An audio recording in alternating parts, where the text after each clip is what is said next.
What's up guys, so in this video we will see how to lock apps on the Poco M6 Pro 5G. Now to do that, just open the settings app. Now from here scroll down and tap on apps. Now from here tap on app lock. Now from here tap on turn on. Now from here just connect at least 4 dots to create a pattern. Now from here just draw your pattern one more time to confirm your pattern. Now from here, once you have confirmed your pattern, just tap on next. Now from here, tap on not now. Now from here, just wait a few seconds, then tap on not now.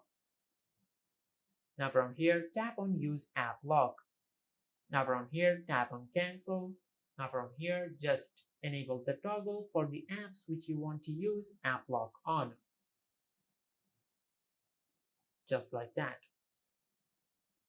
Now from here, if you go to your home screen and open the apps which you have enabled app lock on, it will ask you to enter the pattern, just like that. And this is how you can lock apps on the Poco M6 Pro 5G. If you found this video helpful, please like the video and subscribe to our channel and hit the bell icon to get notified when we upload a new video.